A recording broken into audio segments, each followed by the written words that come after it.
बघा, आयताची लांबी दिलेली आहे, आयताची परिमिती 16 सेंटीमीटर दिलेली आहे. अगोदर परिमिती सांगा बरं. आयताची परिमिती सूत्र सांगा. काय आहे परिमितीचं सूत्र? 2 कंसामध्ये लांबी अधिक लांबी अधिक रुंदी. पहा बरं, याच्यामध्ये टाकून घ्या. आपल्याला फक्त आयताची लांबी दिली, रुंदी माहीत आहे, रुंदी काढून घेऊया आपण. परिमिती दिलेली आहे 16, इथे पहा 16ला 16 लिहिलं का? लिहिलं. 2 कंसामध्ये लांबी किती आहे? 6 आहे. रुंदी माहीत नाही, मग रुंदीला रुंदीच राहू द्या नाव. ठीक आहे. मग आता काय करायचं? बेस सखे 12 अधिक 2 गुणला रुंदी म्हणजे 2 रुंदी, असं राहू द्यायचं याला. परत काय करायचं? हा जो 12 आहे इकडे येणार आहे, म्हणजे हा प्लसमध्ये इकडे आल्यावर मायनस होईल. 16 वजा 12 किती होतो? 4 राहतात. ठीक आहे ना. इथे राहतं 2 रुंदी, एवढंच नाव राहतं. इथे 4 राहतात.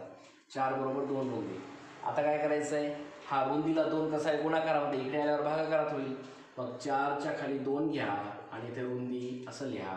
बेदोनी 4, म्हणजेच रुंदी बरोबर किती मिळालेली आहे? 2 सेमी. किती मिळालेली आहे? 2 सेंटीमीटर रुंदी मिळालेली आहे. आता तुम्हाला रुंदी मिळाली, लांबी दिलेलीच होती. आता तुम्ही क्षेत्रफळ घ्या. क्षेत्रफळाचं सूत्र सांगा.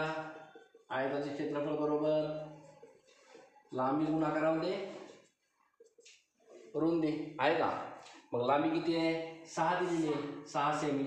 हे पहा 6 सेमी. रुंदी किती दिलेली आहे? 2 सेमी.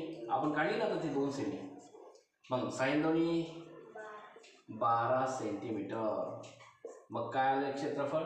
12 सेंटीमीटर. आहे का उत्तरामध्ये 12 सेंटीमीटर? नुसतं 12 सेंटीमीटर नाही हां. पहा असं करायचं, 12 चौ सेमी. ठीक आहे. हे उत्तर येते. क्षेत्रफळाला चौ लावायचं, चौरस सेंटीमीटर. अशा प्रकारे हे त्याचं उत्तर काढायचं आहे. कळलं का तुम्हाला? आपला ऑप्शन नंबर सांगा.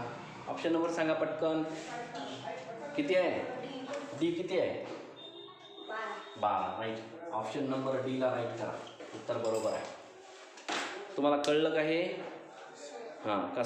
पुन्हा समजावून सांगायचं नाही ना? ठीक आहे. ओके. लिहा.